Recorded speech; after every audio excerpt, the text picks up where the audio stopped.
नमस्कार दोस्तों, एजुकेशन 24 में आपका स्वागत है। दोस्तों आज का वीडियो बहुत ही खास होने वाला है क्योंकि आज के इस वीडियो में आपको बीए सेकेंड ईयर के थर्ड सेमेस्टर में आपका जो सब्जेक्ट है शिक्षा शास्त्र यानी कि एजुकेशन, उसके अंदर कौन कौन से क्वेश्चन आने वाले हैं इस वीडियो के अंदर मैं आपको आने वाले क्वेश्चन के बारे में बताऊंगा।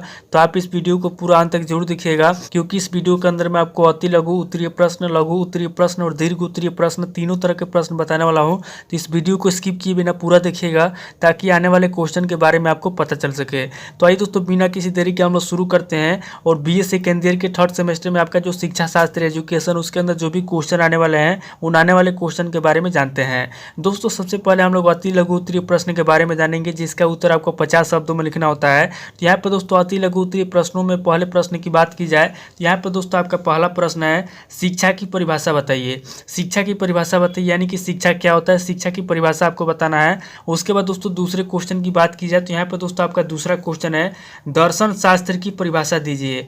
यानी कि दर्शन शास्त्र क्या होता है, दर्शन शास्त्र की परिभाषा आपको देना है। उसके बाद दोस्तों तीसरे क्वेश्चन की बात की जाए तो यहाँ पे दोस्तों आपका तीसरा क्वेश्चन है, अद्वैतवाद किसे कहते हैं। अद्वैतवाद किसे कहते हैं, यहाँ पे दोस्तों आपको अद्वैतवाद के बारे में बताना है। उसके बाद दोस्तों चौथे क्वेश्चन की बात की जाए तो चौथा क्वेश्चन है, भगवत गीता में कितने अध्याय हैं। यानी कि जो भगवत गीता है, भगवत गीता में कितने अध्याय हैं, यहाँ पे दोस्तों आपको अध्याय के बारे में बताना है। और यहाँ पे दोस्तों पांचवें क्वेश्चन की बात की जाए तो यहाँ पे दोस्तों आपका पांचवा क्वेश्चन है, आदर्शवाद के प्रमुख सिद्धांत लिखिए। यानी कि आदर्शवाद के कौन कौन से प्रमुख सिद्धांत हैं, यहाँ पे दोस्तों आपको आदर्शवाद के प्रमुख सिद्धांतों के बारे में बताना है। अब दोस्तों अगले क्वेश्चन की बात की जाए तो यहाँ पे दोस्तों आपका अगला क्वेश्चन है, प्रकृतिवाद एवं प्रयोजनवाद में अंतर बताइए। यानी कि जो प्रकृतिवाद होता है और जो प्रयोजनवाद होता है इन दोनों में क्या अंतर होता है, यहाँ पे दोस्तों आपको इन दोनों में अंतर बताना है। अब दोस्तों अगले क्वेश्चन की बात की जाए तो यहाँ पे दोस्तों आपका अगला क्वेश्चन है, महात्मा गांधी के बेसिक शिक्षा प्रणाली के गुण बताइए। यानी कि महात्मा गांधी के जो बेसिक शिक्षा प्रणाली के जो गुण हैं यहाँ पे दोस्तों आपको महात्मा गांधी की बेसिक शिक्षा प्रणाली के गुण बताना है।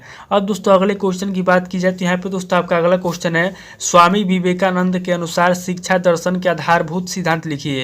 यानी कि स्वामी विवेकानंद के अनुसार शिक्षा दर्शन के कौन से आधारभूत सिद्धांत हैं, उन सिद्धांतों के बारे में यहाँ पे आपको लिखना है। अब दोस्तों अगले क्वेश्चन की बात की जाए तो यहाँ पे दोस्तों आपका अगला क्वेश्चन है, जॉन ड्यूवी की शिक्षा संबंधी रचनाएं लिखिए। जो जॉन ड्यूवी है उनकी शिक्षा संबंधी जो भी रचनाएं हैं यहाँ पे दोस्तों उनकी शिक्षा संबंधी रचनाएं आपको लिखना है। अब दोस्तों अगले क्वेश्चन की बात की जाए तो यहाँ पे दोस्तों आपका अगला क्वेश्चन है, विश्वविद्यालय अनुदान आयोग पर संक्षिप्त टिप्पणी लिखिए। यानी कि जो विश्वविद्यालय अनुदान आयोग है उसके ऊपर आपको संक्षिप्त में टिप्पणी लिखना है। यहाँ पे दोस्तों ये 10 क्वेश्चन हो गए जो कि आपके अति लघु उत्तरीय प्रश्न से पूछे जाएंगे। अब दोस्तों आगे हम लोग लघु उत्तरीय प्रश्न के बारे में जानेंगे जिसके अंदर मैं आपको 8 क्वेश्चन बताऊंगा जो कि आपके एग्जाम में आएंगे। तो यहाँ पे दोस्तों लघु उत्तरीय प्रश्नों की बात की जाए तो यहाँ पे दोस्तों आपके लघु उत्तरीय प्रश्नों में पहला प्रश्न है, भारतीय नागरिकों के मूल अधिकारों का संक्षेप में वर्णन कीजिए। यानी कि जो भारतीय नागरिक है यहाँ पे दोस्तों आपको भारतीय नागरिकों के मूल अधिकारों का संक्षेप में वर्णन करना है। अब दोस्तों दूसरे क्वेश्चन की बात की जाए तो यहाँ पे दोस्तों आपका दूसरा क्वेश्चन है, सामाजिक गतिशीलता की परिभाषाएं एवं प्रकृति स्पष्ट कीजिए। यानी कि जो सामाजिक गतिशीलता है उसकी परिभाषा बताना है और उसकी प्रकृति स्पष्ट करना है। अब दोस्तों लघु उत्तरीय प्रश्नों में तीसरे प्रश्न की बात की जाए तो यहाँ पे दोस्तों आपका तीसरा प्रश्न है, सामाजिक परिवर्तन में शिक्षा की भूमिका का वर्णन कीजिए।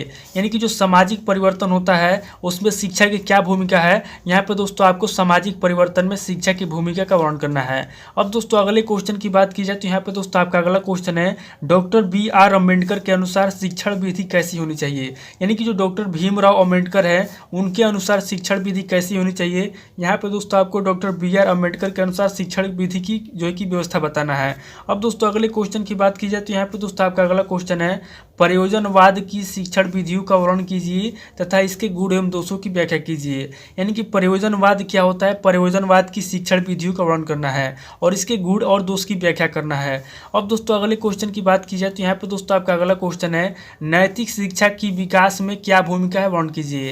यानी कि जो नैतिक शिक्षा है वो विकास में क्या भूमिका है उसका, यहाँ पे दोस्तों आपको नैतिक शिक्षा की विकास में क्या भूमिका है उसका वर्णन करना है। अब दोस्तों अगले क्वेश्चन की बात की जाए तो यहाँ पे दोस्तों आपका 7वां क्वेश्चन है, विद्यालय संगठन की आवश्यकता व उद्देश्यों की विवेचना कीजिए।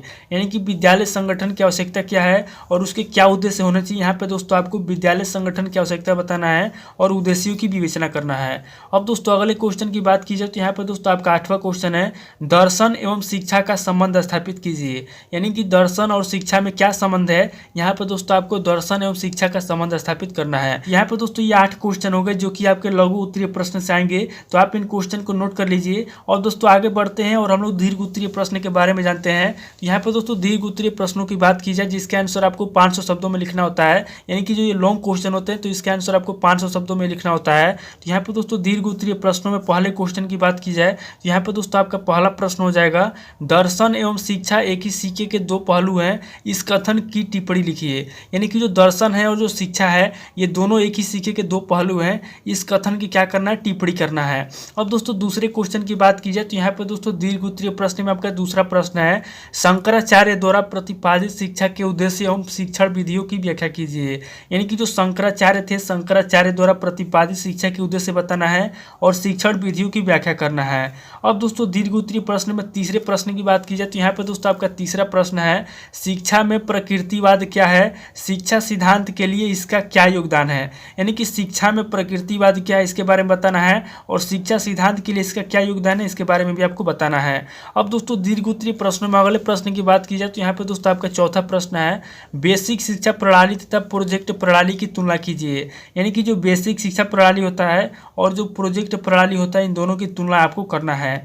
अब दोस्तों यहाँ पे दीर्घ उत्तरीय प्रश्नों में अगले प्रश्न की बात की जाए तो यहाँ पे दोस्तों आपका पांचवा क्वेश्चन है, पांचवा प्रश्न है, भारतीय समाज की विविधता में एकता पर एक संक्षिप्त निबंध लिखिए।